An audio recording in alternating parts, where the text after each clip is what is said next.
Hello, witches! Welcome to Grimrose Academy, episode 5, I believe. We have so much to do today, but before we get into all of that, we are going to go through our quick intro of all the things that you can do to either support us or all of our things that are happening. First and foremost, we want to thank our sponsor today. Thank you, Roll20, for sponsoring us. If you're wondering how we do all of our cool rolling, as well as if you watch our right now it's on Wednesdays Ascension show. We also have all of our cool maps and lighting and things of that sort. And if you're curious how those things happen, it's all through Roll20. You don't even have to just do dice games. You can also do board games or like card games, all kinds of ways of things. So if you have a custom sheet that you want to make, you can do that as well, which is what we did for Grimrose Academy for Witches and Spellcraft. We also have Out of Control is out. So if you haven't checked that out, we definitely suggest you do so. And I'll actually put in chat Code Warriors. There we go. If you want to support them, you can head on over to bit.ly/R4I Code Warriors and check out the Kickstarter. It is fantastic. We had a super fun campaign that we played through for a one shot where Katie and I both were little programs. I hope that they're having their best program life. Me too. It's a little dark sometimes. I know. It's, when you think about like what a program's doing inside of a PC in their life and their existence, it gets a little deep. But we also had a lot of fun. So if you're interested in like a comedy, drama, Tron apocalypse type of thing, definitely go check that out. And of course, you can rep us with some sweet merch. I'll pop that up on chat. Designedbyhumans.com/shop/roll for it. If you need a mug for your pumpkin spice latte, it is that season. Get yourself one, as well as a little comfy sweater that you can wear to keep cozy and warm. Highly recommend. And of course, there's other ways you can support us, like our supporter Thunder Cabbage. Thank you, Thunder, for supporting us today. If you want to become a legend tier and above, you can head on over to our Patreon and support us over there. And not only do you become a supporter, but you get cool rewards like the legend tier reward, where you get to play in a private game. And right now, the private game affects this game live, which we found out last week. Sorry, Violet. And of course, right now we have Out of Control character sheets out, as well as our monthly recap coming soon. And I'm certain after this episode, we're probably going to want to put the character sheets up for all of these characters, because they've had a lot of changes that have happened and spells and things like that, which I think y'all might be interested in seeing. And of course, you can become a Twitch sub right here on Twitch, twitch.tv/rollforit, and you get access to the VODs in advance, as well as emotes. And if you become a YouTube member over on our YouTube channel, you get access to some of those emotes as well. And whether you're a YouTube member, Twitch subscriber, or a patron, you can get access to our private Discord, where we definitely have lots of discussions and chats. Last week, a lot of people had questions for me. I tried to answer as many of them as I could. But we always like hearing what you guys have to say. But we know that not everyone can support us in a monetary way. So we do have non-monetary ways that you can support us, right now, watching live right here on Twitch, and clipping, because you can only clip while we're live. Come on, Twitch. That would have been a feature that I would have loved to see from TwitchCon. You can watch us over on YouTube, subscribe, like, and comment, as well as follow us on Twitter and Facebook, and like, share, and retweet and comment. There's actually a tweet and Facebook post out right now, probably every moment that you're talking, because we post daily. So come check it out and give us some love, and give the algorithm a reason to show more people our lovely stories that we share. And with that, I'm going to hand it over to the GM, which is myself. So we'll do that. Sorry, you get to hear me talk more. I know you want to hear these lovely people. So we'll get it kicked off right away. And of course, we can't start anything without a little message from our Wicked Witch. So today's message is: Grimrose Academy witches. This just in, Persephone and Allegory or should we say Cephagry, were spotted having a romantic picnic by the creek in the thicket. Meanwhile, my sources say that our Grimrose let out her fiery side with Zahir, but not in that kind of way, you pervs. Apologies, V, it was just a little prank. We still don't know what happened in the Archive of Reverie, but what we do know is Cephagry are on their way to the Dean's. Do you think P got him to confess? Toil and trouble, we're taking bets. Who thinks Allegory had something to do with why the Elder Elm isn't shedding tears today? Hexo, wicked witch. And there's a poll that's listed there, and you can see 70% of people saying yes and 30% saying no. And with that, our camera pans over to a scene where we see Allegory and Persephone walking towards the stairway up near where Persephone's mother's office is, which is the dean. We're going to let you guys have a little moment together prior to Allegory walking into the office. Remember, she can smell a lie. Like, lying to her is just, you've got to come up with a good way to phrase things around her. Well, I can't lie anyway. But I can, not tell entirely the truth. That sounds about the right tactic for her.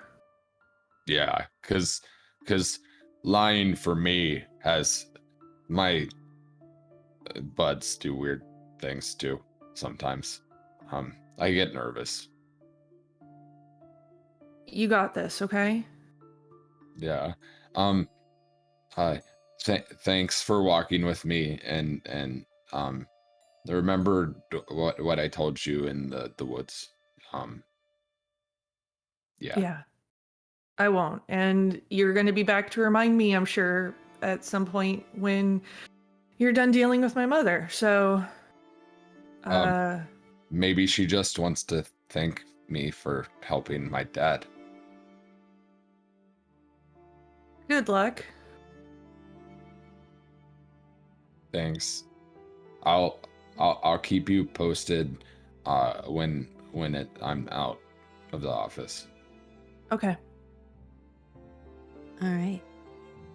Allegory, you go to knock on the door, but before you can, the door swings open.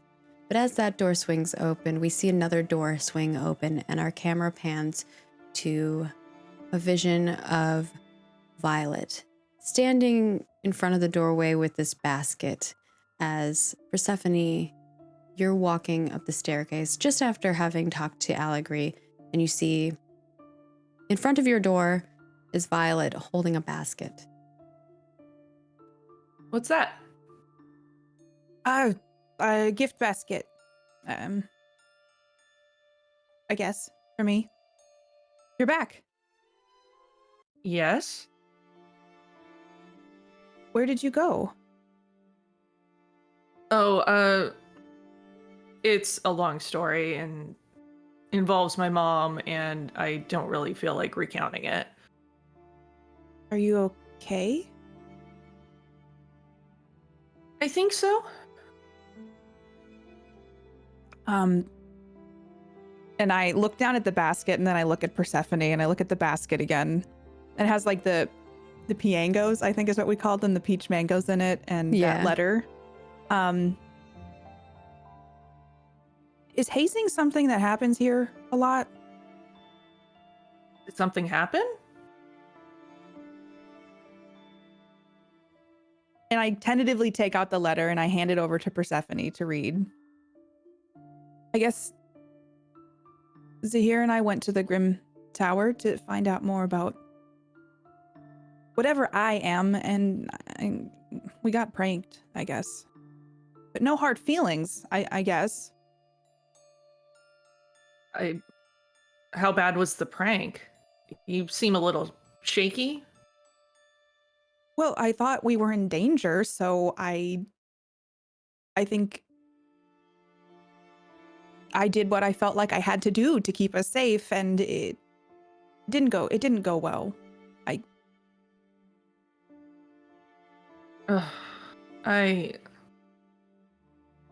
That sucks. And that shouldn't have happened. Well, do you think these are okay to eat, considering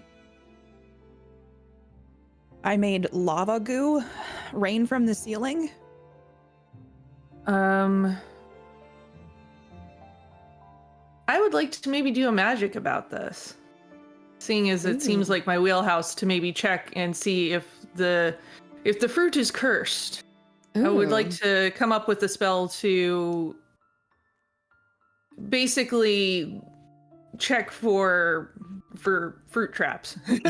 Yeah, go for it. Like, I don't know what to call it, but maybe it doesn't have to be just fruit specifically. You can make it a little bit more broader so it has more use. well, yeah. Checking for traps and hexes. Yeah, I like that. I'll call it maybe hex checker.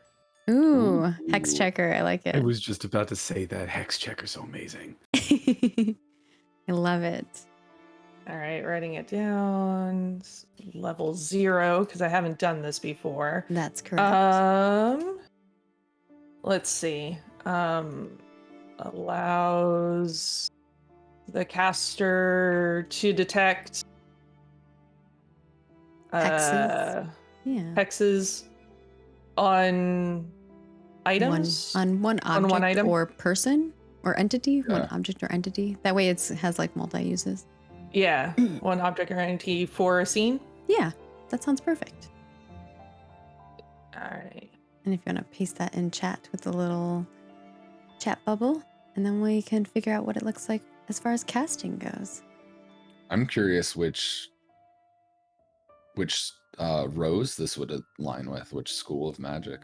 I'm not sure if it went popped up correctly. Oh, there's like a little chat bubble next to description. You can just click that instead. Yeah, derp. and it there looks it pretty. Yeah. Yeah, I like that. I haven't added a spell. I haven't really done a magic, so. Yeah, this is the first new spell other than class spells that you've gotten. And the ones that you started with. So. And I feel like it does align because my rose it's about mind magic and kind of. I feel like the keepers. Yeah, it's almost like you're. Give me a plus in that. Yeah. It's almost like you're using your mind to like feel what the entity or what the object is feeling and seeing if there's something affecting it. I like that. Yeah. I could see that working. Okay. It's very, very much more a keeper's disciples thing for sure than the others. So that gives me 1. Mm-hmm. I'm curious. I think that works. I like oddities. Yeah. So I'm like looking for odd stuff. Would my mischievous eyes help?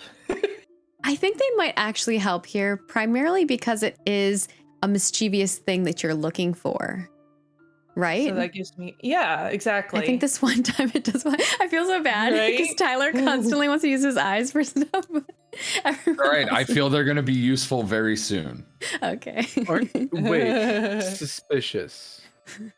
Aren't you suspicious? No. Oh no, that's spell spree. I had the wrong sheet open. They are best friends, so sometimes friends can seem like they're the same. I'm actually really curious because the worry reason, I know it's allegory, but it's because they might get taken advantage of. I think that doesn't work because it's not. It's not. If you were the one she was checking on something for, 100%, I would give her both of those. But it's for. I feel like this, and tell me if this is stretching, is maybe a spell I learned from my mother because she has to check stuff for the school, like the contraband. Let me look at your mother thing.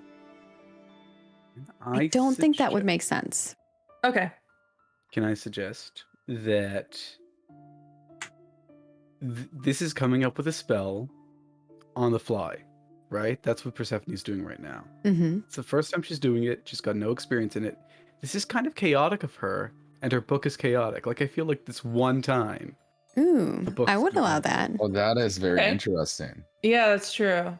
I would also say that confident would work here in your favor because you're confident you're probably going to be able to do the spell a little bit more accurately. All right, so that puts you at 6. 6. Mm-hmm. Okay. Especially being fresh off getting that confident. Yeah. Yeah. All right, we ready? Yeah, we're ready.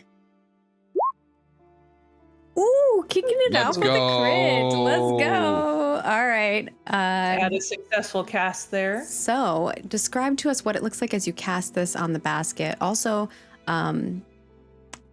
tell us what stat or characteristic you think Violet would get from this.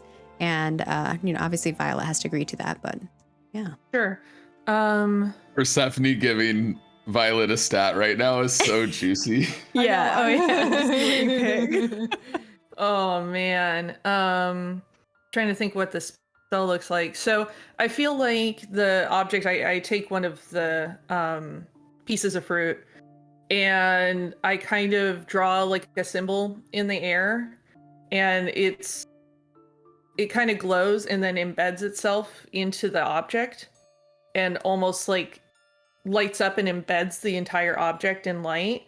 And then basically the object will light up green if it's safe and red if it's not. Okay. And it is safe. Okay, so, and then I get to give a stat. Oh man.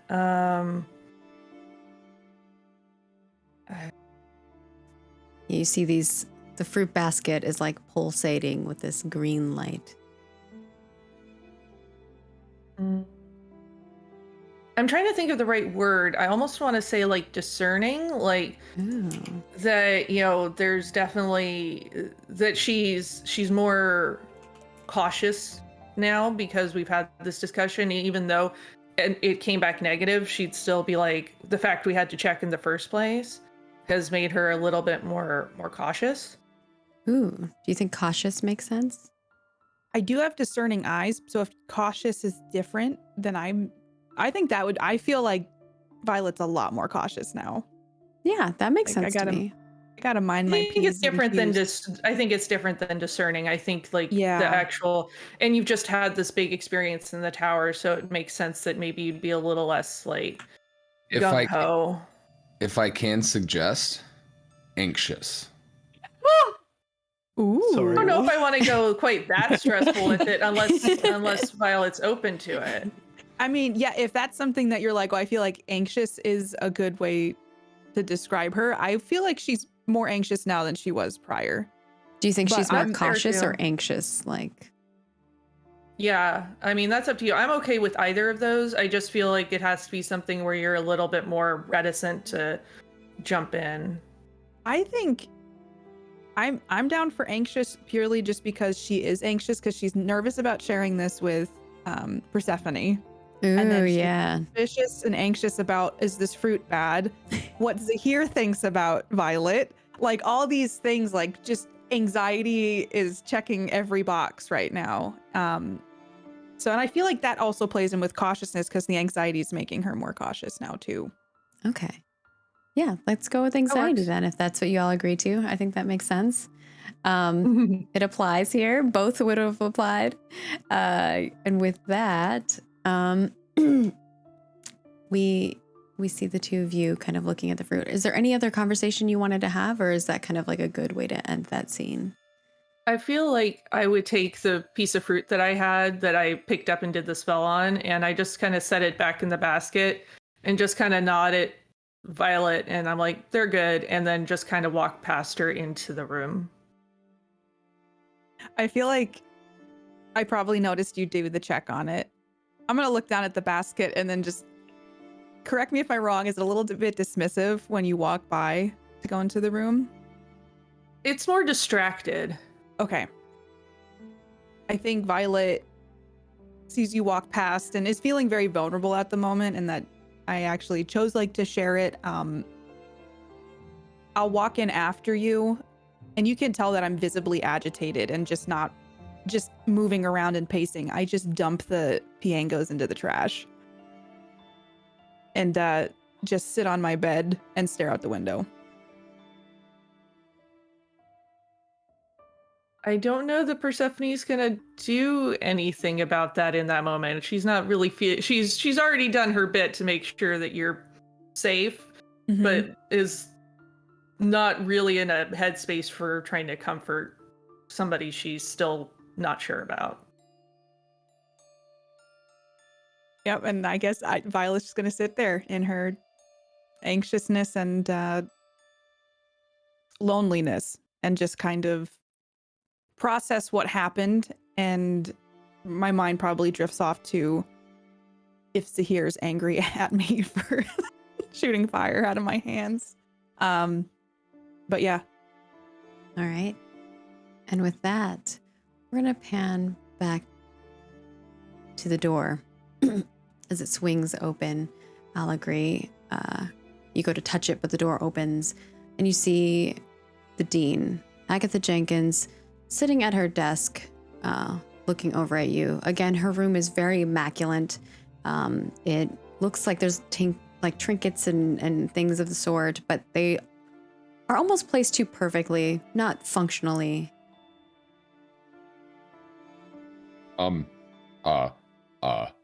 Hello, Dean Jenkins. Allegory, please sit down. Okay. Do you know why you're here?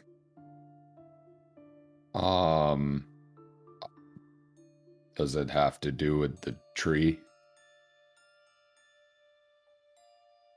She smiles and stands up from her sitting position, her hair in a tight bun, her pink robe very clean and pristine with very, maybe one slight wrinkle that you can see just from where she was sitting. And she looks down at you and says, yes. What do you know about what happened in the Archive of Reverie? I mean, if she's looking down at him, he's a little intimidated because he's a half giant. And he'll just be like, I know that the bookworm was in the roots of the tree and that it no longer weeps, and something happened to it the other night.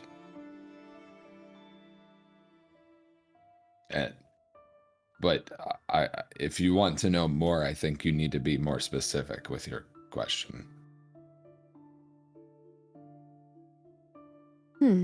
She looks at you as if she wasn't expecting you to share all that information. And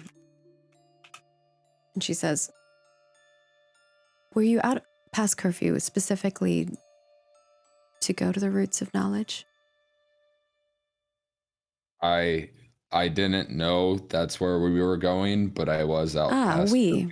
Who were you with? Bellspree. Anyone else? There could have been other people. Could have been, or were there?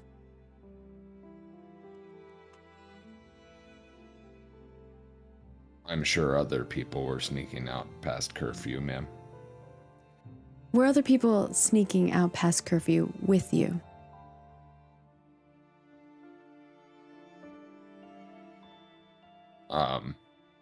I know Violet came with us. Anyone if you're else? wondering if Persephone was there, she wasn't.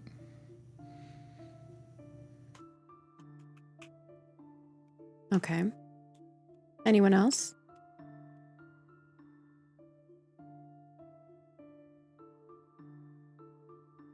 He's just gonna sit there silently.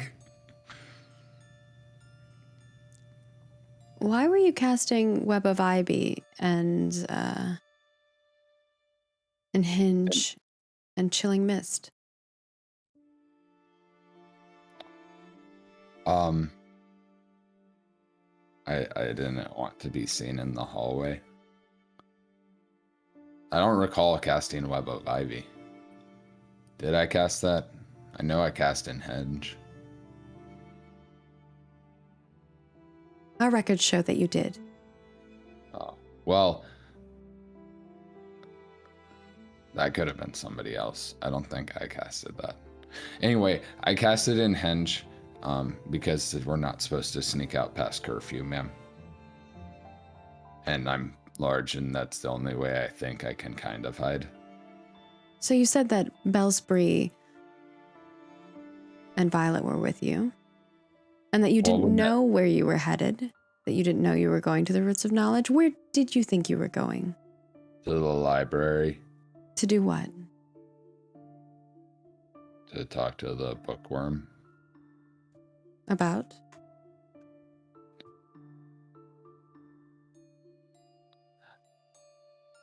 I don't think I knew that either. But I was excited to meet the bookworm. You know, there's only one that ever exists.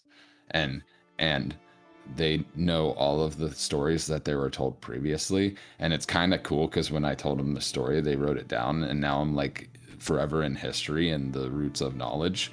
And I gave my dad all of the notes that I learned about the bookworm. Her facial expression doesn't change. As you actually look kind of excited about this, she is very straight-faced. She lets you finish your statement, and then at the end of it says, "What happened when you were in there to get you to the point where the tree was no longer weeping?" Well, there's the flame at the center, and at some point it was no longer at the center, and the tree felt a sense of relief, and then the guards showed up, and the roots were collapsing on me, so I held them up using sustained life, and then on the way out, we got out, and luckily didn't get collapsed on us. Do you know how the flame was removed? I don't know how. There wasn't anything cast.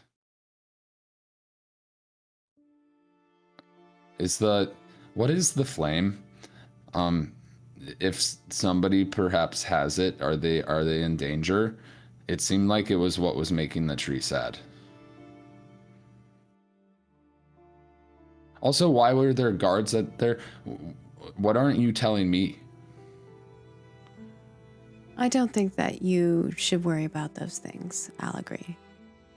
But I feel like if you guys are worried about it, I should be worried about it. My dad doesn't seem... He seems on edge about it as well, even though the tree feels better, and I thought the tree feeling better made sense, because normally when something is sad, you want to help fix it and make it so that it feels how it should. And also, immortality sounds awful, and I would never want to live that, and that tree has definitely seen some shit. I understand your concern for the tree, but not everything is always as it seems, I'll agree. Listen. Perhaps I would be more helpful if you informed me of what was going on. Perhaps it would be more helpful if you would have came to us immediately after what had happened. Why didn't you? I got caught up in other stuff. I didn't want to be late to class. There hasn't been a class. Oh, right. Oh, and I think this is the point where you are going to roll to see if your lies are going to get caught here, because you have lied about a couple different things, or teetered the line of trying to omit things that you definitely 100% know. There's probably 3 or 4 lies in there. So I'm going to kind of encompass them to see if this is the moment that she reads through it or not. Or if you're really good at, making people think that you're not. All right. So I think persuasive helps me here. Mm-hmm. I think inventive helps me here.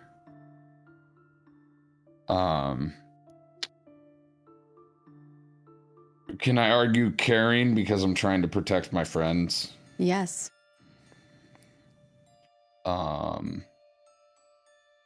I mean, one of the biggest lies of omission is the fact that Zahir was the... Yeah, protecting my your best friend. Ooh, I'll allow both of those. That's a 5. I have delicate eyes.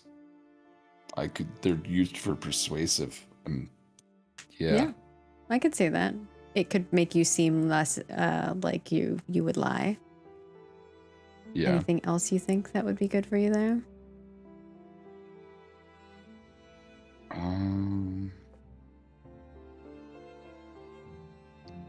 I don't know if my family traits count, but that's part of the way he was raised, was being loyal.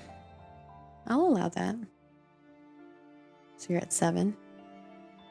Anything else I think that's that it. anyone thinks would apply? Because I'm about to add some disadvantages here. I was gonna add one. Okay, go for it. Disadvantage. Insecure. Yep. Disadvantage, insecure. Yeah. Mhm. Yeah, So that's and I back to think 6. in, the other element of it, this is that you are lying 100% about quite a few things, but I will wrap that into one disadvantage here. So you're getting a +5. Woo! Part of me wants to get caught, part of me doesn't. Well, there's definitely a probability of you getting caught here. So there's a mundane little roll above the about me that you can click Mm-hmm. and add I'm your hitting 5 it in now. there. Ooh, Oh. 17. Success. One away from a crit. Yeah, 1 away from a crit. And like, let's see. Oof. Definitely had a chance there to fail. But you didn't. So continue. Allegory doesn't fail. It's now canon. Well, ma'am, as much as I would like to help, I think if perhaps you were straightforward with me, I could help fix the problem. If you would be Allegory. so kind. There's nothing here that needs your fixing, and I appreciate the sentiment of that. Thank you for being so forward and right up front telling me exactly what you experienced and what happened. Okay, but will you keep me informed as things move forward? Unfortunately, no, this is not a matter of the student body, but you will be informed when the library opens back up, of course, and it's nothing for you to worry about. You may go back to your room, and please, Allegory, keep your friends in line. Oh, okay. Thank And you. She motions her Jenkins. hand, and the door swings open. He'll step out and he'll just go. And then like pause in the doorway and then walk back to his dorm. Yeah. And As using one of the social apps, he's gonna message Persephone and said, I think everything went well. Yeah, Persephone, you get a hexagram message that says everything went well. And Yeah. And, I take a sigh of relief and just text back a thumbs up. all right, we see a little zombie thumbs up. And so here, as you're sitting in your room, the door opens as Allegory walks in. You are my sunshine, It's not working. It's not working. He's too stressed. What? And just, Who's too stressed? I take a pillow and gently hide Gwillem, who's on my bed. No one. Is Gwillem stressed? He was worried about you, and so was I. Well, the good news is you're not expelled. What happened? Are you alright? You're not expelled, right? No. And Gwillem, I'm good. I was out, in the dean's office, and they were asking about the tree. Ooh. Did you tell? I told on myself and Bellspree, and I had to give some info. I didn't tell Anusa here. But you didn't tell her I was there? No, you weren't there. Why? But he was there. I know Gwillem. I know he was there Oh, but then why'd you say he wasn't there? because he's a scholarship student, and I don't want him to get in trouble, and I don't want my best friend to have to leave school. Oh, You didn't have to do that, Allegory. I know how much lying makes you uncomfortable. I didn't mean to. I'm sorry. It's fine. But I have concerns from what my dad told me and what Dean Jenkins said to me. It seems like the tree needs that flame thing back. That sometimes things aren't as they appear, and I tried to get more information, but Dean Jenkins keeps things close to the chest when it comes to things going on with the school because the student body. And I wonder if it has to do with the Wicked Witch, and she doesn't want the gossip going around and there being even more of a problem. But it sounds like this is something important. Allegory, I don't know if I can give it back. Why not? I don't know where it is. Well, you're the one who took it. Why don't you be the one to know where it is? Did you drop it somewhere? Is it in the hallway? Is somebody else gonna find it so then we can blame it on them? I slowly start petting Willem, and kind of cuddle up close to him. oh, I like that. Mm-hmm. Allegory, since that night, I haven't seen it. It's not bouncing around somewhere. It doesn't talk to me. It just... I don't think I'm bound to it. I don't think the spell worked. Wait. Oh.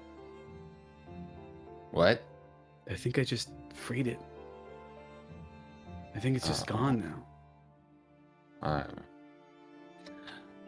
I think we need to find out what that is to find out how much trouble it might cause.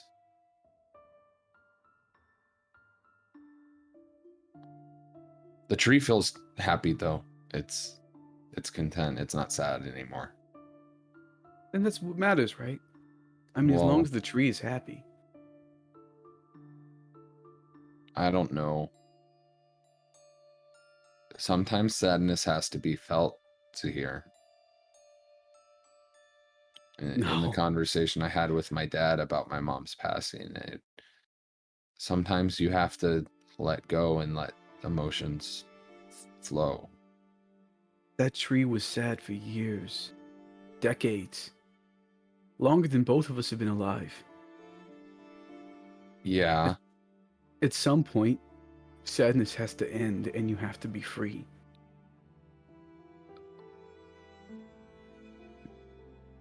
sometimes sadness doesn't go away. It's just no longer on the forefront. You know, my aunt has this spell because the ghosts, it's a summoning thing. You can summon a spirit. Maybe when I go visit, I'll ask her for it and then I'll come back with it and we can... Well, how much do you remember? Maybe we can just try. I don't remember any of it. In fact, look, most of my family aren't magical at all. But I mean, we are, but we're not, you know? Some of us are, a few of us. My aunt is probably the only real witch left. But I never actually asked her for a spell or seen her cast one, so I did, you know. Either Okay. way, you're okay. Hopefully, obviously you weren't there, but I think we should tell Violet and Bellspree. I don't think Bellspree can get in trouble. That's why I kind of said Bellspree, because you know she's the Empress and all. But I don't want Violet to get in trouble. But I feel like I had to tell some names. Because otherwise she's knowing I was lying. Because I had to say I cast your spell. Oh, Also, do you remember if I cast Web of Ivy when we were doing stuff? Because I don't remember casting Web of Ivy. I think you tried, but It stopped me. huh? No, I know when I did it. That's right. I made the door get shut and locked. So when we came back, nobody could break into our room. Right. But hold on, that spell actually held, right? It didn't get shut down, so they Yeah, can track all magic. that seems like an invasion of privacy. It does, doesn't it? Oh. Persephone did tell me that her mom. Interesting. Wait, I wonder how much her mom is tracking Persephone. that I means should they- tell Persephone that all the magic is tracked and we should figure out why that is, and maybe she can approach her mother.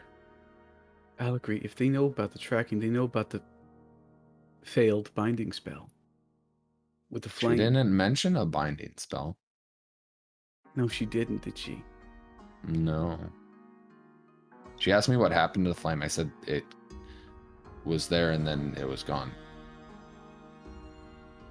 Well, we'll figure out what happened and we'll fix it, and no one will be the wiser. If it's okay with you, can I cuddle with Gwillem now? I mean, obviously. All I get right, off. your turn. I get off my bed and go over to Allegory's bed. I just motion. Go ahead. You can cuddle on mine. Willem rolls over to Allegory and snuggles. And we are going to pan to the next day as you all are headed to class. We're going to fast forward a little bit in regards to where you are in class. But who would arrive to class first of these pairings? Would it be Zahir and Persephone or Violet and Allegory? I feel like Allegory wants to get there first because he wants to catch Persephone and Violet by the door so he can let them know more of the stuff that happened in the office. Yeah, I think Violet's getting there early. Like, I think she's feeling a little bit disconnected from everything at the moment. So as a distraction, just getting to class as soon as possible to be away from the room and just as a distraction, I guess. All right. Is everyone okay with Violet and Allegory getting into class first? All right. Perfect. You both, similar to the other classrooms that you've been in before, you walk along this long corridor up to the big spire. This one's quite different. The corridor leading up to the spire and the stairs leading up are this beautiful white marble stone, and the staircase leads up to what looks like this really gorgeous, almost space-like vibe. It makes you think of space, but also if you could think about what wavelengths look like in your brain, that's what it looks like. This portal does. As you step through, you feel this coolness, and when you walk into the room, it's again this beautiful white stone with pillars and columns, but laid around are these giant crystals of varying colors. Some are amethyst, some are rose quartz, they're basically a lot of stones and crystals that you see when you come in, and it's almost very calming as you enter. There are also books lined up on the left and right. There are also some vials and little cauldrons, but they're all very neatly laid, and the tables themselves are very stone-like, and they're floating. There's no chairs necessarily here, but the tables themselves kind of like move and adjust as needed. And the two of you see that you have assigned seating. This classroom is very different from the others, where you could sit wherever you wanted. For those of you who maybe have heard about Professor Ashialera, they are very clean and spotless and immaculate. And their room definitely showcases that as you walk into it, but also very elegant and beautiful.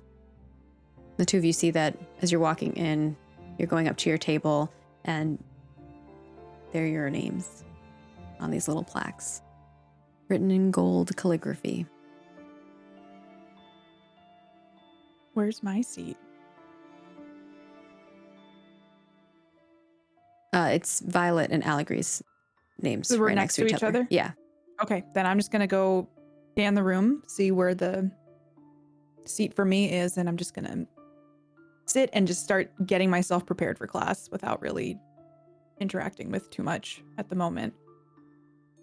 I imagine Allegri comes in shortly behind and probably spots you and just approaches you. He doesn't look at the name placard that he's actually set to sit next to. He just goes to talk to you. I'd look up because a shadow probably casts over me or something. I look up. Violet. And he's trying to talk very softly, but his voice carries. You should know that the dean might ask you questions about the tree. Why? I got it.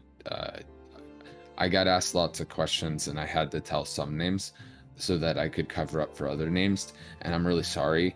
I couldn't just give one. I said Bellspree because I figured she wouldn't get in trouble, and I also know that she likes you, so I thought she'd be easy on you. So I said your name, and I'm sorry. What about? And I lower my voice. The other one. What other one? He kind of looks at you. He kind of has like a glaring kind of look, like. I give my discerning eyes are kind of scanning your face. Yeah, you can read into it. Okay.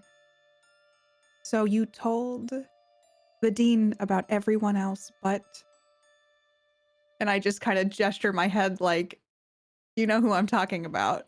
He's just gonna stare at you the same way, and he's like almost getting like even more like stern, like. Why didn't you just say Bellspree? Bellspree doesn't even go here.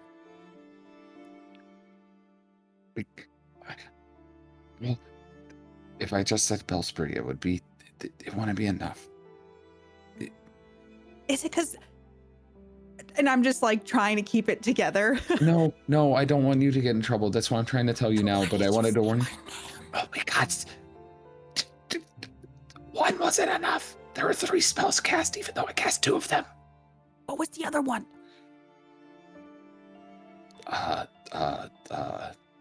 The mist. I can't remember. Well, I don't know how to cast mist. Well, maybe when you talk to him. I don't wanna. And I like look around the room to see if anyone's listening to us. Because I feel like it's a pretty like heated kind of whisper exchange. If you are not being quiet, I mean, people are definitely trying to listen to you guys. You are very interesting people in this school. Can I try to cast a spell then? Ooh, yeah, you can definitely try to cast a spell. This would be a new one. It would be, and I'm just coming up with it, something like where I'm lowering the volume of our voices so that only the sound of what we're saying can travel to each other's ears. So it's like secret conversation. Private void. Yeah, like something where when I see other people are like kind of like leaning in, trying to listen, I want to try to make it this conversation a little more private, especially since Allegri's voice carries. And I know Violet's getting more heated as well. Yeah. I think that's definitely possible. That new anxiousness is really working out for us, huh? Would you tell Allegri that or tell him that you're doing this? Because he'd join you and help He you. can't join her. You're not part of her coven. You're right. I'm not a part of any friend group. So sorry. Just so you guys know back days. home, if you are a coven, you can do a spell circle, but they are not a coven together. They are. Everyone's a coven except for Violet. So this, except for Violet. So this would be like I'm trying to come up with the description really quick. Like makes it so that the voices. Wait, what were you gonna say, Tyler? I was gonna say it cancels the voices from carrying to wandering ears besides those intended to hear. Okay. If that's not too powerful, Maggie. That's fine as long as it's, you plus the other person you're having a One conversation. person. Yeah. For a scene. It's fine. That was more eloquent than what I was typing out. Cancels the voices to wandering ears and those who are wanting to listen. I For said one ear scene? because I made it rhyme. Well, I didn't. Wait. Cancels the voices to wandering ears. Except that for they may those not- who you want to hear. Except. Okay. All right. What should we call this one? I know in chat someone put People zone like of zone silence. of silence. Oh, that's an actual. And yeah, that's spell. why they're I also saying kind it. of like the idea of loud whispers. Ooh, I like that too. Okay. So, make it at level 0. Mm-hmm. And I put that in chat. Perfect. So, can anxiousness apply to this? For this circumstance, I will allow it, but normally it would not. But Okay. Cunning, because it is kind of like a way to evade yeah, things. Does honesty kind of play into this? Because it's kind of an honest conversation. I feel like honestly it does not. It's like the opposite. You're Okay. not trying to be honest with the people around you. I feel like disadvantage. No, I don't know if this counts, but being alone. You're don't making know. it off the cuff. It's kind of scrappy considering everything that's going on around you. I feel like scrappy is kind of rushed and making something work in a short amount of time. Scrappy Yeah. makes sense to me. Being alone, not so much, Okay, because you're not. Yeah. I'm just reaching. Just reaching. Just reaching a couple times. I don't know that I have much else that would apply for this in this Mm. scenario. You do We have are having a discussion about the library with the tree. Yeah, I know that's your favorite place. that is I'll, true. I'll allow But that. I was going to add to it the fact that you love to read into nature, and literally that's entirely Allegri's MO is nature. I don't think well. that applies to this, but I think the library element of this does apply. You have an overbearing parent, and I feel like this is the kind of spell you would try and make when you have overbearing parents. Yeah, if Yeah. you could have. Ooh. I feel like that makes sense to me. I mean, back home, Violet would listen to her parents secretly a lot. It's true. I'm a Grimrose. Yep. 6. Okay. I think 6 is probably all. She doesn't Looking at this. have she doesn't have a coven, but she gets +1 to every spell no matter what because she's a Grimrose. Unless things I'll happen. take it. All right, so +6 to loud whispers. Please work. Please be crit. 20 Let's critical. go. Woo! All right, explain to us what it looks like. Continue your conversation and also give Allegri a characteristic that you both agree upon. Okay. I'm gonna quickly pull up Allegri's sheet. So when I realized people are starting to talk around or listen around the room, Yeah, they're, and like, leaning in. we were both having a hard time keeping our voice down, I just immediately cast this spell to try to keep the voices between Allegri and myself. And what happens is I wave my hand very like in a very small movement because I'm trying to be discreet about this. And then you notice that when we're speaking, there's like wisps of smoke coming out of our mouths now and going into each other's ears. But everybody around seems to be like, kind of like, I can't, like almost leaning in more to try to hear, but they can't. So while that's happening, I want to see. I love that. should- And like the wisps are only seen by you two, but other people just see mouths moving and words, but like doesn't make sense. I love And they're that. just like trying to listen more. So Yeah, I love that scene. That's cool. And then for a trait for Allegri, I'm trying to think of something where you kind of sold out Violet. So I'm Oh, trying to that's think good. That makes sense. Yeah. Traitorous. of, a traitor. No. Something similar to like, you did say loyal earlier, but you're loyal to like people that like Zahir. I mean, I will say I was still trying to protect you by coming forward and telling you. Yeah. Maybe attached to a specific person. Yeah, I'm trying to think of a way to like what encompasses the protective.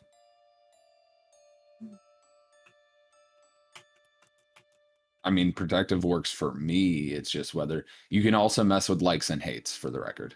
I know, I'm looking at your likes and hates, and Hates outsiders. Oh my Violet. god. I would not agree with that. I'll agree waved at you the first day. it's true. The only hate I can think of is, and this, I don't know that this really applies, is confronting grief, but I don't know if it fits the situation. yeah, no, it doesn't fit the situation. Hates That's just me. confrontation, though. That is interesting because it does match. Does Allegory hate confrontation? So that's hard to say because he didn't seem to hate it that much with the dean. The dean. Yeah, you Allegory handled it, a like- lot. Yeah.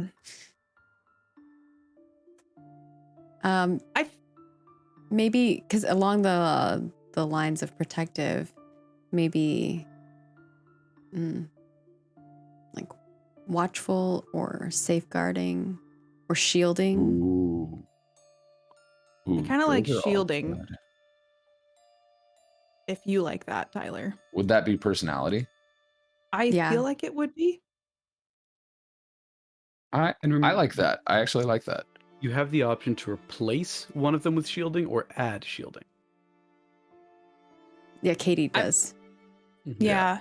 I was thinking you can add it because we got to catch up to you, Zahir.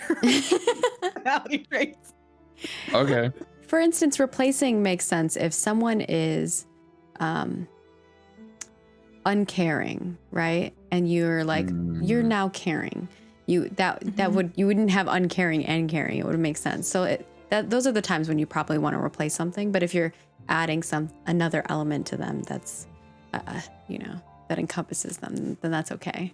It's okay. You don't have to replace things, but it is an option. And So can be when the fun. spell is cast, Allegri's gonna like look at your hand motion, kind of look at his hand and go, and look at you weird and do the same thing and go, what was that? And then kind of stare at the little smoke coming out of his mouth and be like, is it cold?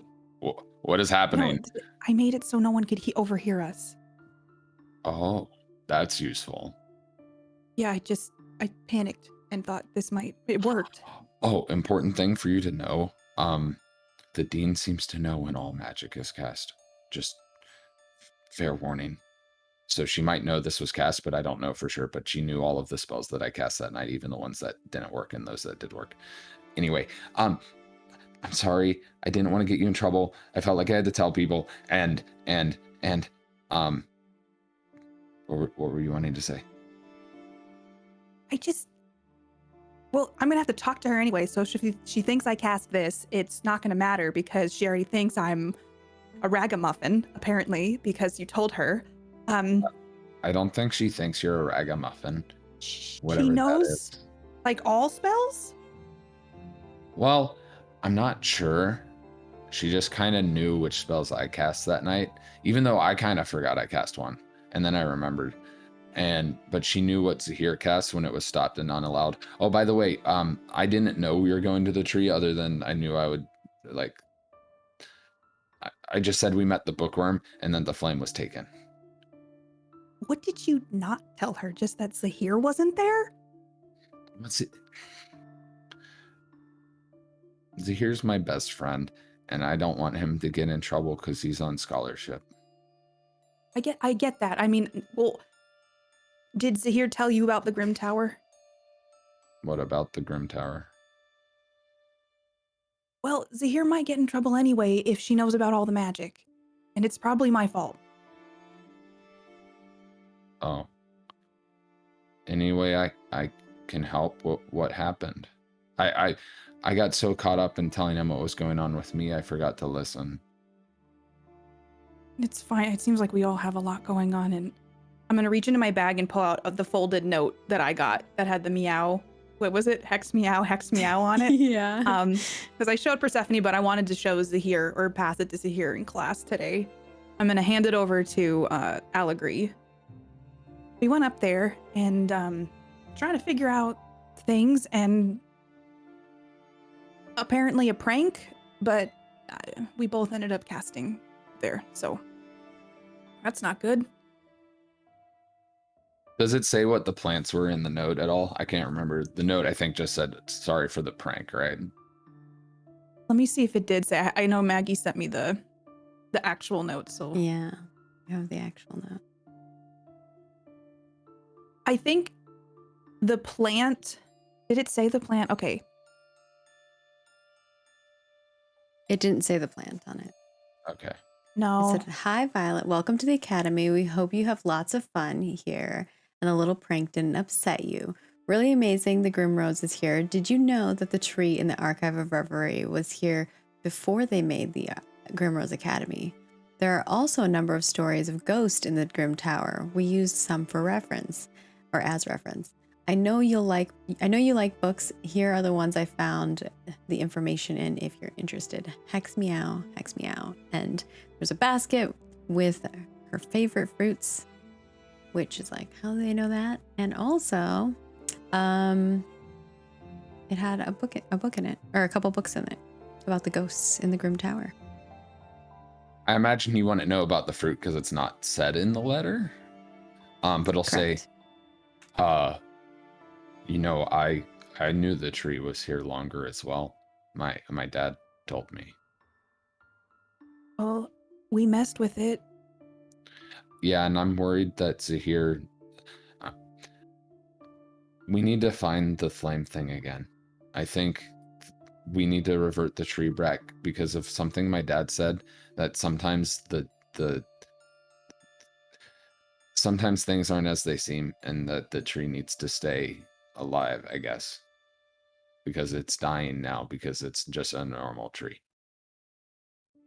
So wasn't the flame like a sadness thing? So we just have to make it sad for the rest of its existence? Violet, have you ever lost somebody? I mean, grandparents, but not in the way you're probably speaking. I think when you lose somebody, the sadness stays with you no matter what. It just becomes less and less intense and you grow adjusted to it. And maybe that's kind of the way the tree needs to be, because maybe there's more that it has to nurture and give to the world than what its normal lifespan would be. As much as that's sad because immortality sounds awful, but my dad seemed kind of concerned, and he ended up talking to me about my mom and her death, and we hadn't talked about that since. Well, we hadn't talked about that at all. And it happened years ago, like 5 years ago. I'm gonna be like studying Allegri's face as he's sharing this. He is kind of like slouching now because he knows that you're kind of mad at him, and at the same time now he's talking about a somber subject, so he's just kind of like, he's being very vulnerable. I think that softens Violet a bit. Seems like you have a blue flame too. I don't like fire. Okay, you don't like fire? It burns plants.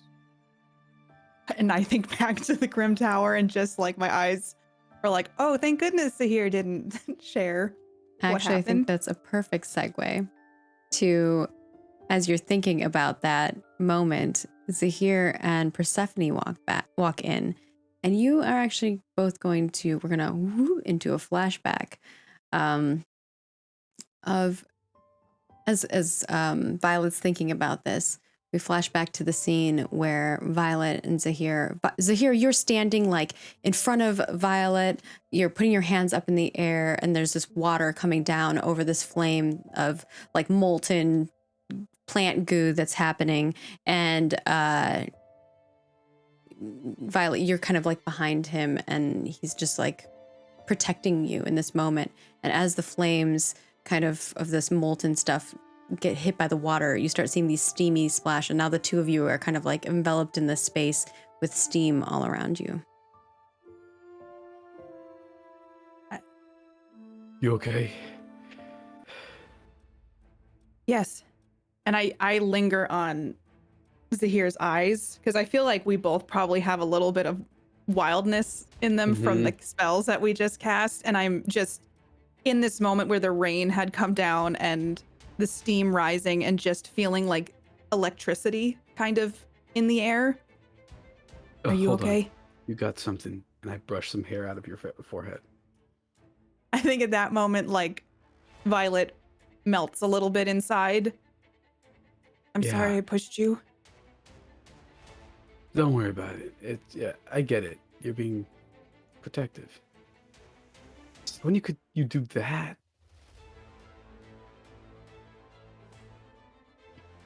And like as I start to talk, I start to hear the giggling of the other kids in the room.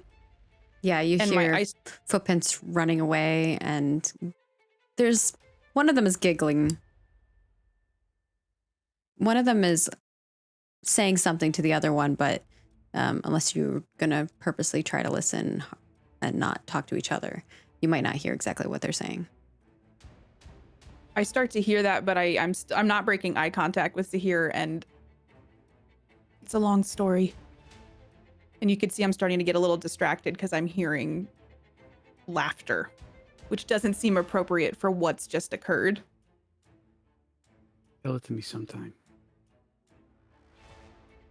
And I reach over and I'm like touching his arm, and then I start to look over where the laughter is coming from. Do you hear that? I feel like this may have been some big practical joke.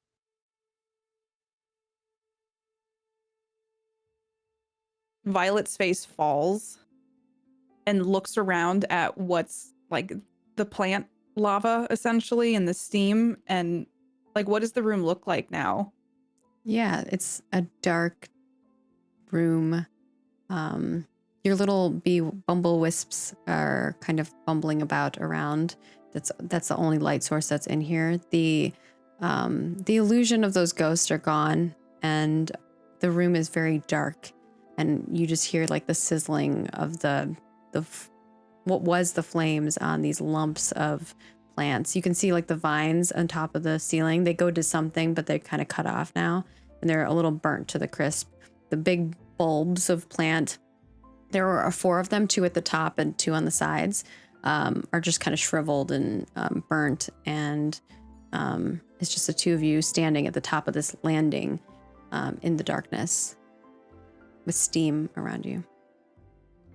I You take wanna a do- step towards Zahir just because I feel like uncomfortable. You want to do what we came here to do? I don't know that there is anything to find here. Do you? Only one way to find out. I take my wet hands and I wipe them over my eyelids, and I'm going to cast a spell. Wash away concealment.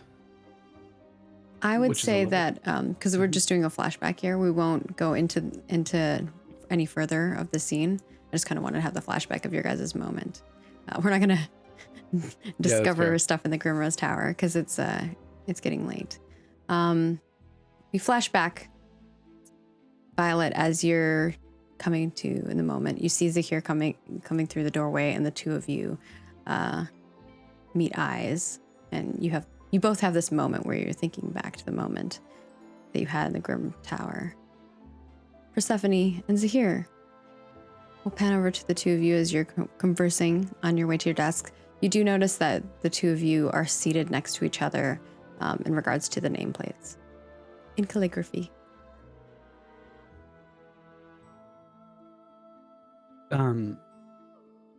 Okay, so how do I put this?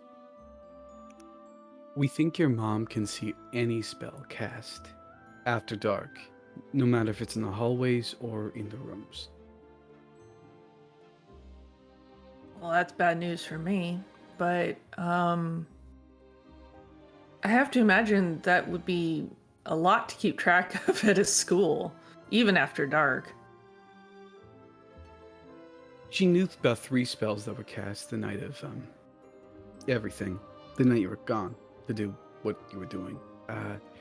One of them was in our room, in mine and Allegory's room. He locked the door with a web of vines, and she knew about it. And it was successful too. I wonder how she figured it out.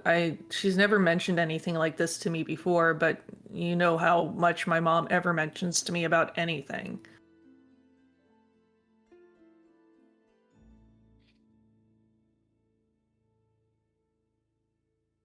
Persephone, do you like Allegory? Yeah, Allegory and I are friends. Why? No, I mean, like, look, I unfollowed and I deleted the app, but I did see it. Do you like Allegory? Persephone like flushes, like just completely caught off guard by this question.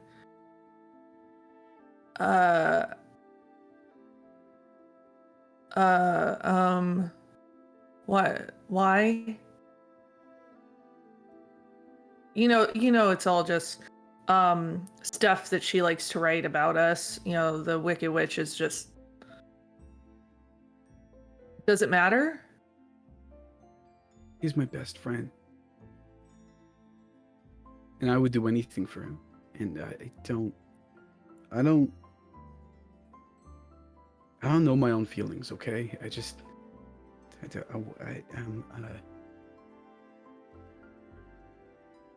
Do you think I'm gonna hurt him or something? I mean, do you think I'm a threat? Why would you be a threat?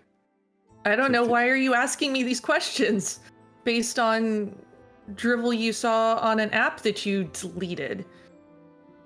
Because I don't know if I like Violet or I like Allegory. Like? Yeah. I don't see why you can't like both. Yeah, but shouldn't I, like, know? I mean, what if Allegory and I just have, like, a friendship? Or, you know, maybe we're, like, brothers. Or, but maybe I just want to... Maybe I want to cuddle with Willem while Allegory is cuddling with Willem. You know what I mean? But maybe also I want to wrap my arms around Violet. But maybe I'm just friends with Violet and I'm being protective because, you know... Pack mentality. I don't know. I don't know. You have to talk to people. You can't. It's not a one-sided thing. It's not just you. It's them too. Yeah.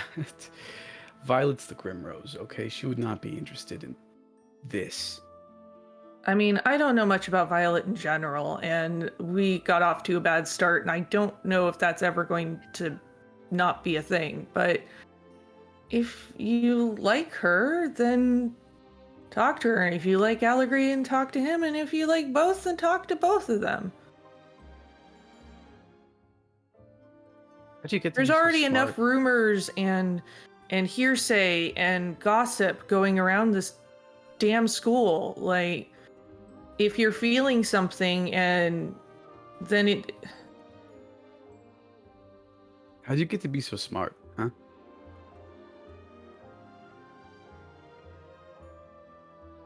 Look, it's just... I know what it's like to not know things and to want to understand people better. That's what I do. I love to sit in the courtyard and watch people and figure out what their inner lives might be and just... But until you ask, unless you're gonna try and dig into their mind with magic, you're not going to know, and I don't recommend the former. I just wish I had someone to talk out these feelings with who wasn't them, because I don't know just yet. But I can't talk to my mom. Are we not talking right now? Yeah, I suppose we are. We're supposed to be friends. We're supposed to be a coven. Yeah. And I'm glad we are. I don't know, I've gotten so used to holding this feeling for Allegory inside of me, and now you've the violet. I guess I just haven't said it to anyone yet. You're the Well, first person. I'm glad you said it to somebody, Me too.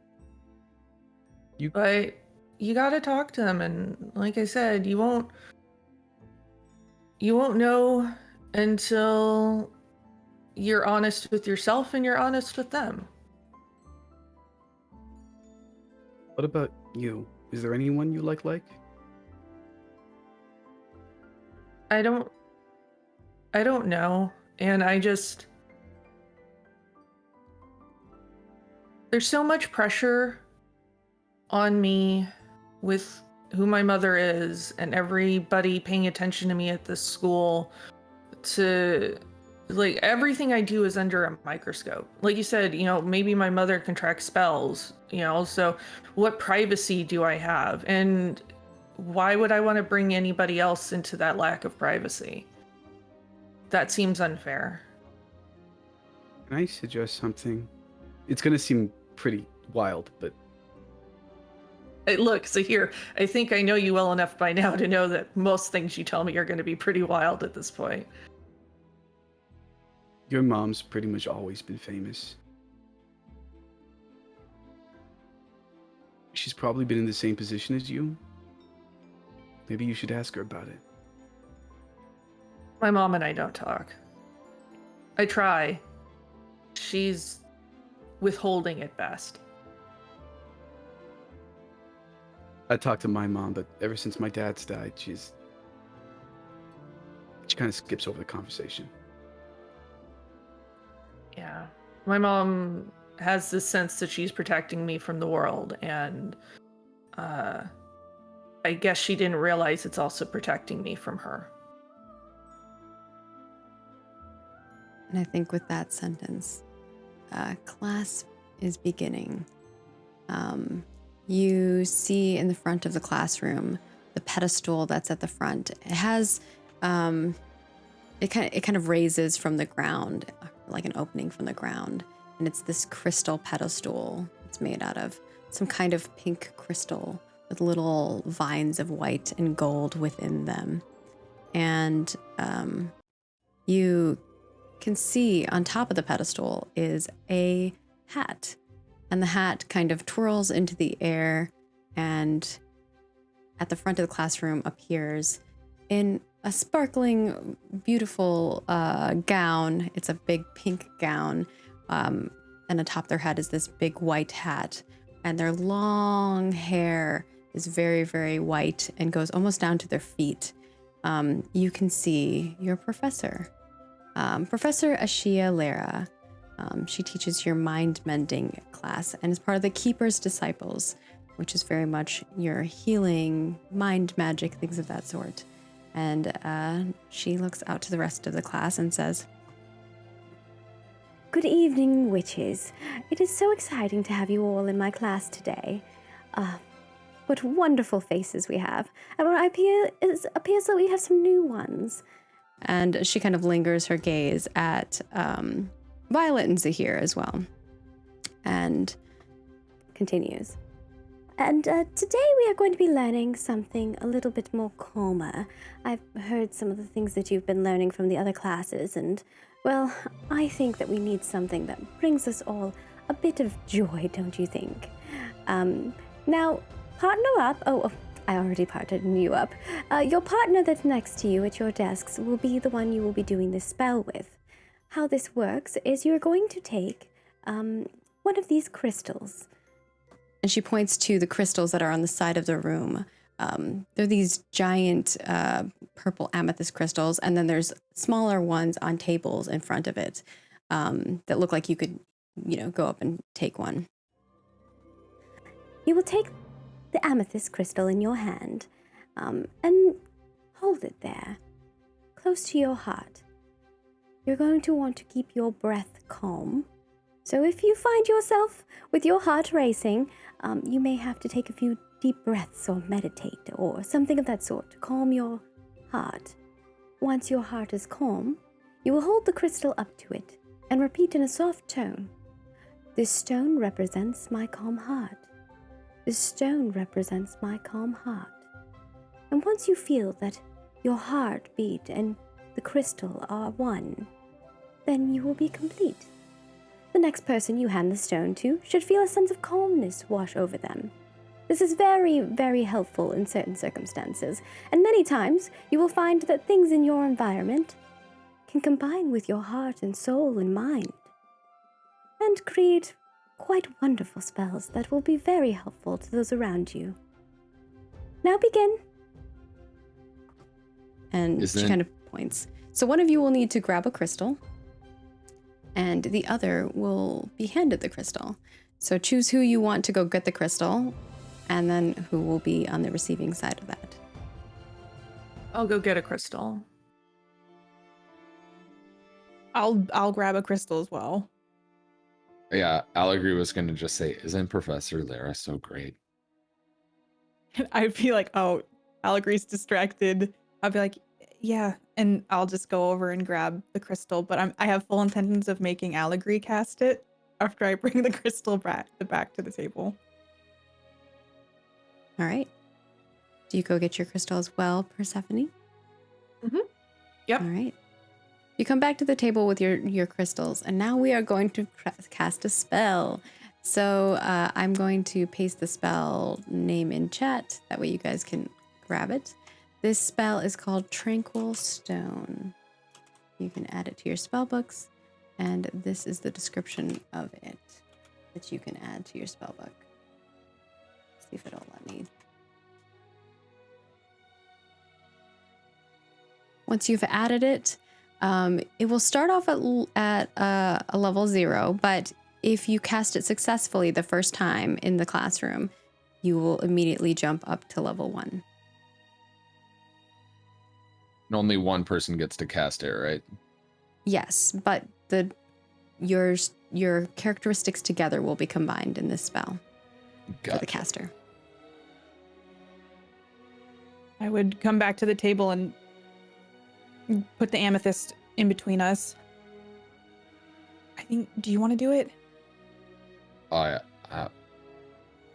kind of figured you were going to do it if you grabbed the stone. I'll do it, though, if you want me to. But is there a reason you don't want to? You seem like you like the teacher, so you can show off a little bit. She's just my favorite. Oh yeah, no, I didn't mean it like that. Oh, okay.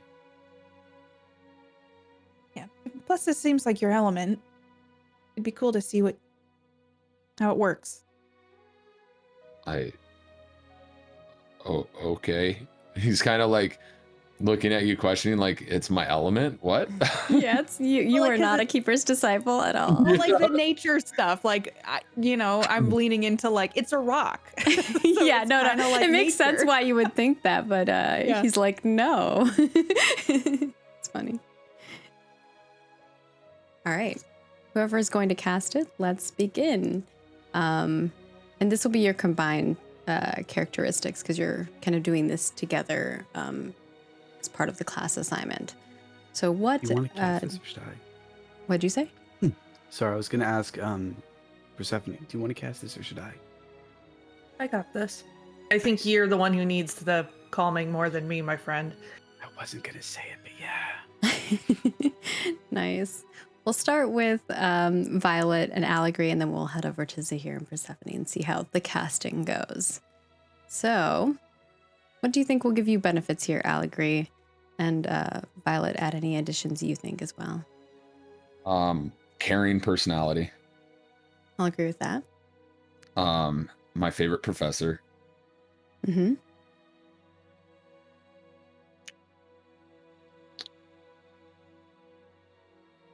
That's what I got. I think maybe that's, persuasive. I think it's also because they're soothing. I don't think persuasive makes sense here, and I actually think you're going to get a -1 for insecure as well. Yeah, I was going to say that as well. So those two. I don't think this is public speaking because you're not like standing up in front of everybody necessarily. There's other people doing stuff at the same time. Any other benefits you think? And then also, let me look at your spell book. Also, Pretty and ragged. Violet, do you think you are bringing anything to the table that would be helpful or hindering? Okay, I have insightful personality, which I feel like maybe. How do you think that applies to calming a stone? Knowing what the stone needs. I don't know. I just thought like it's kind of like you are reading a situation to see what. Okay, maybe not. No, I don't think it makes sense for this one, unfortunately. I feel like Yep. my anxiousness might take away. Yes, I was thinking that would hinder it. I was actually going to add another negative situationally about what just happened, because Allegri's talking about stuff that wouldn't make him calm. Like he talked about his mom briefly, and the fact that Violet is kind of mad at him in the situation in that front. If you're both okay with that, I think that makes a lot of sense. Yeah. So you're down to 0. Let me see if I got anything else. Okay, so we're trying to calm a stone. Yeah, you're trying to calm Allegri's heartbeat so that he can use that calm heartbeat to infuse the stone with that calmness. Situationally, the secret thing made it so that people weren't hearing us, so that was kind of calming. Could see that. I don't know about calming, but probably more reassuring. Yeah. I mean, Violet hates being alone right now.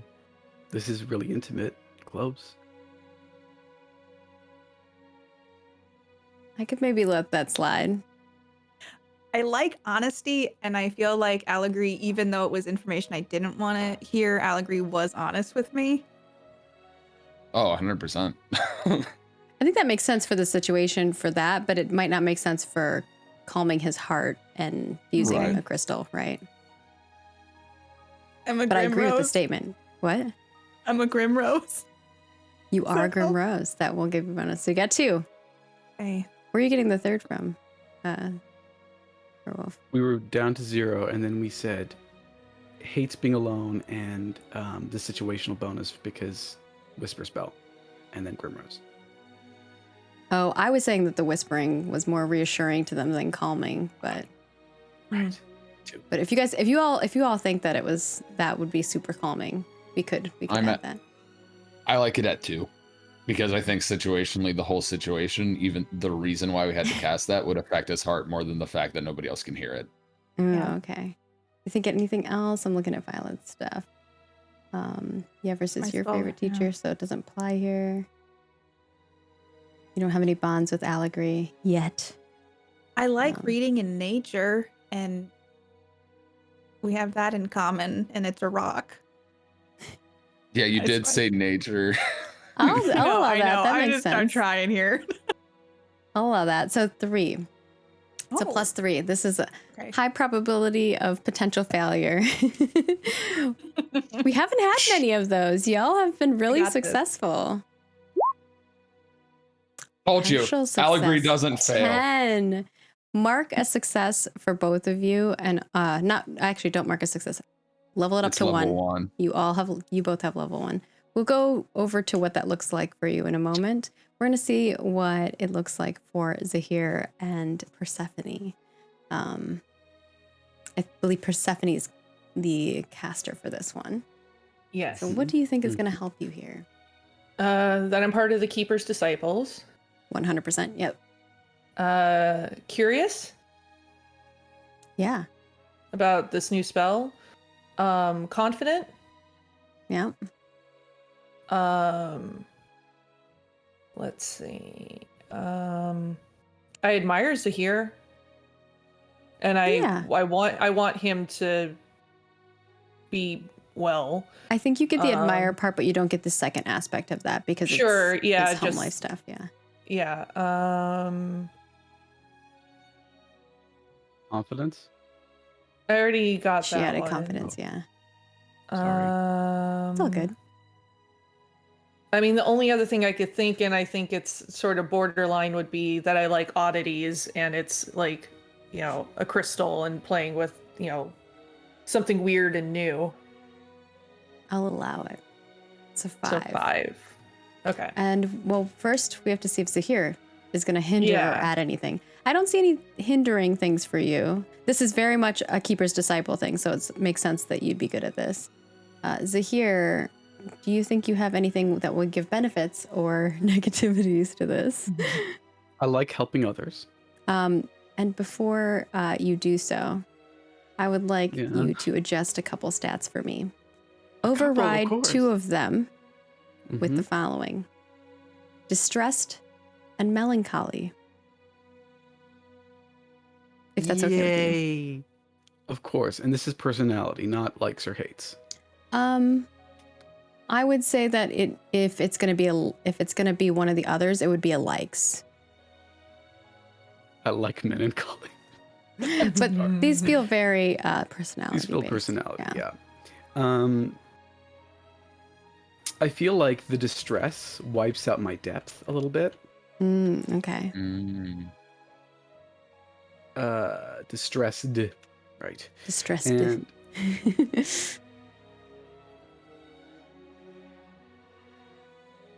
I'll take away. I'll hide the concealing with my melancholy because I don't think I'm able to conceal it much. Okay. So now with that change, where do you think you're at? So we had 5, right, to start with, and then Yeah, what we was got 5. Yes. Well, distress is definitely a negative. Hold up. Let's do positives first. And we'll He's track like, of let me add some positives first. Yeah, he's distressed, but he needs the calming. Helping others is a thing, and we're doing this together. Yeah. I'm inquisitive, and this is a brand new spell for me. I would agree with that. Would being somber help in this case? How would it help you? Explain.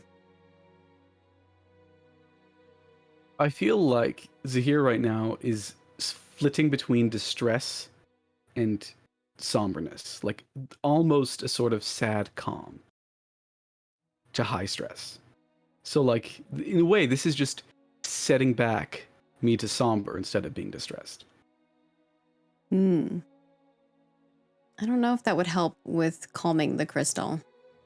That's fair. That's Yeah. fair. Susceptible. Yes.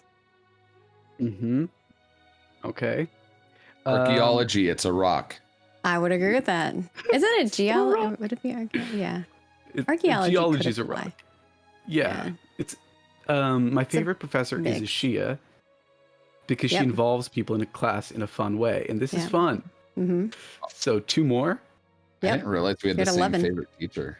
We We're at do. 11. I got You- 10. Are we at 11? Because We're studying he gets don't a worry. +2 for the Ashir Lyra. He Got gets it. a +1 yeah, for so her, and then 11. +1 for the reason why he likes her. They both Mhm. apply here. Yes. Don't worry, he's gonna get some negatives. Yeah, here we go.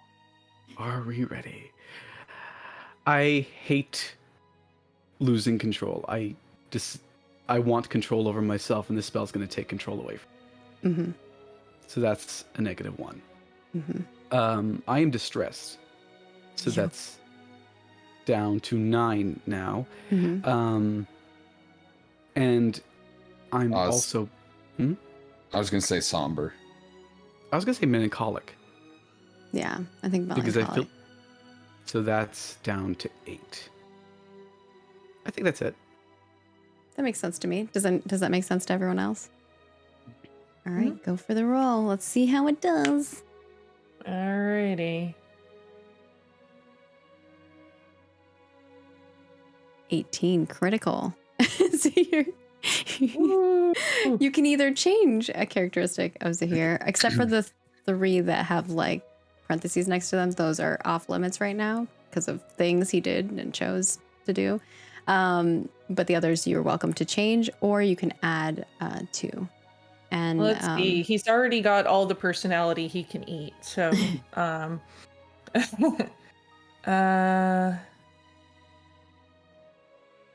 mean, more going to change. You might as well add some so I have some buffer. yeah, because everything I'd want to change, I can't right now. Mm-hmm. Um, Well, it could be related to the crystals too. Maybe he likes what do you call it when you do like healing through crystals? There's like a holistic healing or Oh. something like that. Yeah. mhm. We've also had some conversations about romance and such. Mm-hmm. Yeah, I was thinking about that too. If there's something that I can add, like hopeless romantic or something. Ooh. I love that for personality. Yeah, Oh yes. If you want that, it's in. let's do it. Yes. Okay, cool. Now, back to Allegory and Violet. Allegory, you go to cast the spell, and as you're trying to concentrate on this crystal, you're like trying to keep your heart calm, but the conversation with Violet is like in the back of your mind, and you're having a little bit of trouble. But you do find a way to calmly get your heart to a slow enough beat where you intertwine with it, and you repeat the words to yourself. This stone represents my heart, my calm heart, and you can continue to do that. And the two of you kind of stand there with the stone in between you both. You do feel like it has empowered the crystal, but not in like a full way. Like it's not your full heart being put into it. It feels like there's something being held back. So you feel like even though you did empower the crystal, it's not that powerful. Like it might keep someone calm for a very short period of time, but it's not going to keep them calm and like ease their soul as much as you would think that it's supposed to. I think it worked. It's hard to keep calm right now. Oh, and you see like a light bulb go off and behind Violet's eyes, and maybe I can help with that, or try to. The kid just kind of shrugs. Would you be okay if I shifted your mood or tried to?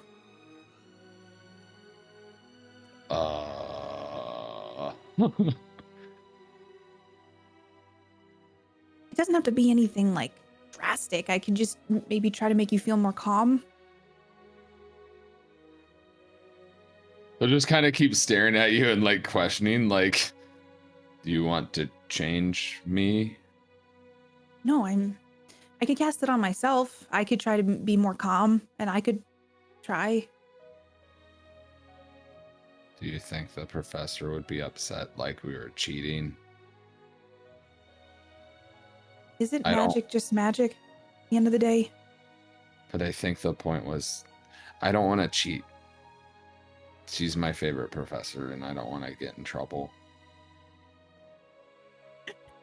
Violet has a flashback about the Elder Elm and just everything that's transpired. Fair. Okay, I mean, if that's cheating, I guess I don't want to make you feel like that's what's happening. Do you hand Okay. Violet the crystal? Mm-hmm. Violet, I'll grab it. you take the crystal and you feel a sense of calmness wash over you, but it's immediately drowned out as you start thinking about all the things that happened.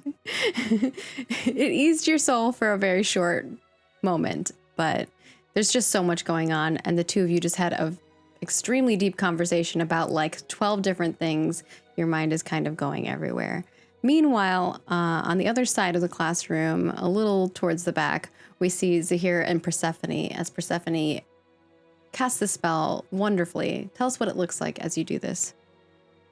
So I hold the crystal over my heart, and it starts to glow purple, but the purple is pulsating with the actual rhythm of my heart. Pretty. You can see like the pulsating vines of the amethyst, right? And like pulsating with your Mhm. heart. I love that. That's so cool. You hand it to Zahir. I do, and I kind of smile and I'm like, here, calm it down so maybe you can listen to it better. Do you Thanks. take it, Zahir? Yeah, I do. Zahir, you hold this crystal in your hands, and you feel so much calmness in your soul. So much that, like, everything just washes away. You don't feel the somberness, the distress, the melancholy. You just feel like yourself. And it's a moment of clarity for you to think about the things that matter to you. And you both make sure that you put that spell as level 1 in your spell books as well. Everyone succeeded. And the teacher, Ashia Lyra, Ashia Lyra, kind of claps and says, Oh, well done, everyone. It is so great to see such talented students who care so much. And of course, healing spells are one of the most important. We will be learning more about those as we move forward, but one of the things that you can do for your fellow students, your family members, people you care about, is keeping them calm. And if you ever need any crystals, you know where to find them. I always have plenty store. I hope that we will see you all next. Yes, I'll agree. Oh, 2 questions. I know another cool healing spell, and can we take crystals with us now? Certainly. Oh, Feel free to take okay. 1 or 2. You know, not too greedy. Of course. And he just kind of blushes and then shuts up. I love the enthusiasm, and of course, more practice makes perfect, as always. So, if you do want to take a crystal with you, each of you, feel free to, and practice the spell. I hope all your hearts stay calm. and Thanks. you kind of see her hat twirl up in the air and land on the pedestal, and the pedestal descends as she kind of disappears from the class. And you hear the bell ring once again. It's like this beautiful chime that you hear, noting that class is complete.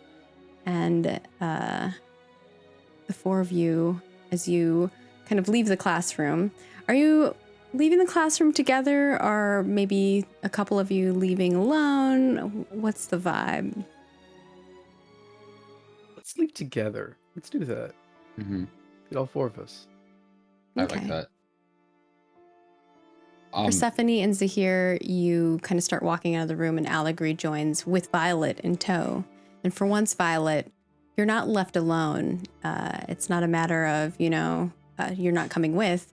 It's you're invited along. And the 4 of you are walking down the hallway past the school. We can see the white tower in the background that's gorgeous, with crystals kind of glowing all around it.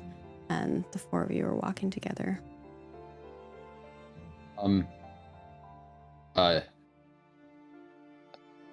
Do you guys think that Violet could join us? Go in our coven? What? Yeah, I was thinking it too. But it has to be unanimous. Okay. Are you sure, Persephone? I want to make sure you're good with it. I know what it's like to feel singled out. And no one should have to be alone. We definitely should message Bellspree. It's a little bit of time before the next new moon anyways. We should be able to get a message back there now. Yeah. And just as that, almost as if Beetlejuice vibes, you say Bellspree's name, something happens. The 4 of you see these sealed black envelopes with navy blue wax seals on them. And the writing is hand done by Bellspree in silver calligraphy with your names, each on a different one as it appears in front of you from a cloud of shadow. I would say speak of the devil, but I don't think Spellspree is the devil. He's just as dramatic, though. I'm just like shocked that they asked me to be in the coven and now there's a letter in my face and I'm just like, It's like hovering in a black, like shadow in front of you guys, each one. I go ahead and reach for a letter for the Me too. one addressed to me. Yeah, and I will send you guys what the letter says. And if one of you wants to read it, you're welcome to. I'll paste it in our group chat. Yeah. You are cordially invited to celebrate Bellspree's birthday. Please arrive promptly at 1:30 a.m. at Seeker's Clearing. Oh, that's late. That's early. Do you think we have to sneak out again? Yeah. Maybe we should not cast magic. A clear. Oh, atop a hill in the Whispering Willow Wilds. That's just so you guys have context of where the Oh. Seeker's Clearing is. That was not in the letter, yeah. I say, oh, that's the clear opening on top of a hill in the Whispering Willow Wilds. There you go. There you go. How far away is that from here? Not too far. It's Should Have like, take with me. oh, go ahead, Persephone. I might have a way to get us out there that will attract maybe a little less suspicion. This isn't a portal, is it? I hate portals. It's not a portal. I was It gonna makes me say sick it's only, every and he'll say how many of his steps it is to get there. Oh, That's I mean, how I measure it. I look at Allegory and I look at the other two. I'm gonna, before I forget, and I'm gonna hand the note to Zahir. Am I gonna have to speak to the dean? Can I even go? Is it too risky for me to even go? Because you're being pranked? No, these are two separate things. Apparently, Allegory told the dean that I was at the Elder Elm. No, I know that. You're probably best waiting until the dean summons you, if the dean summons you. And as for this, there's not much you can do because we don't know exactly who. I mean, I tried that spell, but there wasn't anything there. No. Not even a ghost. Oh, they gave me a book about ghosts. I'll read up on it. Can let I me borrow? know. I want to borrow the book about the tree. Well, it looks like you two have some research to do, and you can tell me all about it when I come back. Where are you going? Unfortunately, I'm going to have to give one of you Bellspree's gift, because, my cousin's getting married. It's going to take like 8 days, so... 8-day wedding? It's a cultural thing. Oh, that's fun, right? Like a party for 8 days? A party in which every single family member is going to be there. Mm. And they're all going to ask, how are you doing? What are you up to? How's class? How's school? Are you interested in anyone? Doubtless my grandmother's going to ask me if I have any great-grandbabies coming her way. I don't think she fully realizes that I'm not 18 yet. At least your family talks to you. Yeah, there's some benefits to that and some negatives. But unfortunately, I couldn't miss it even if I wanted to. I am technically supposed to be one of the best men, so I have a shoe to steal and everything. Well, you are kind of one of the best men I know.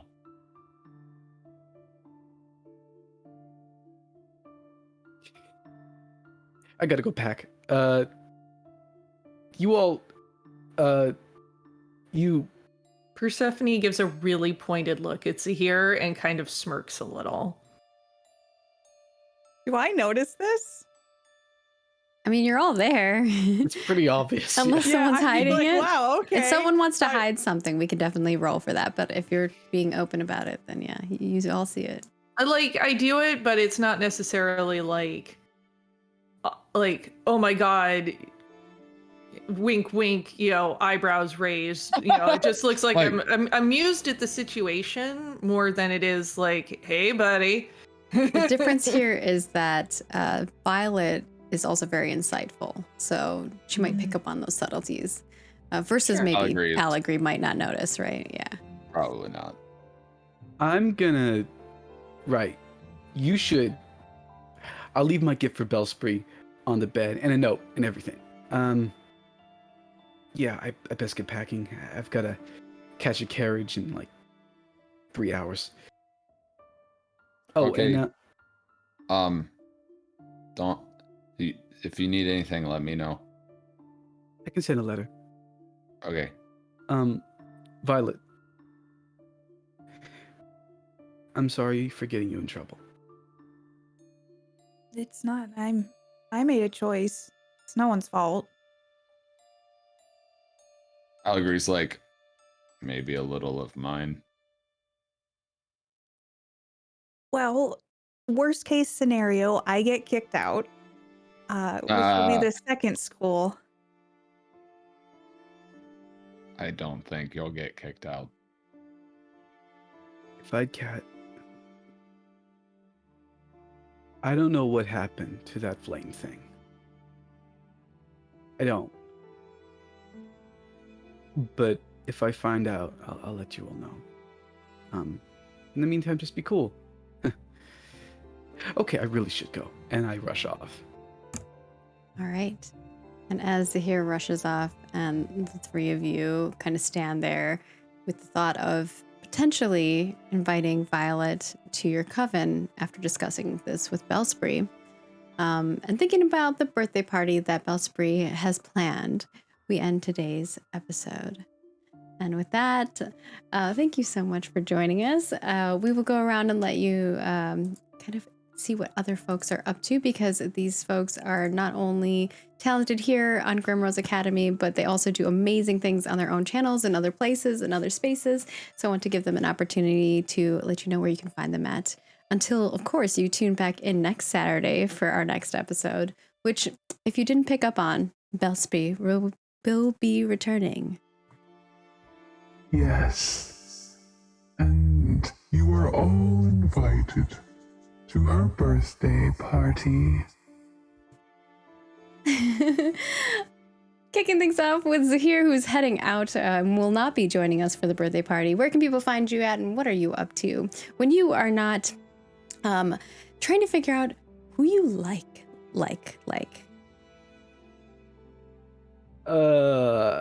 Romance. Young romance. Hi, I'm Nordine Ali Kadir. My pronouns are him, and you can catch me all over the webs at Werewolf Fields, wherever werewolves can be found. Except the forest. Don't check your local forest. Please. Or do it safely, at least.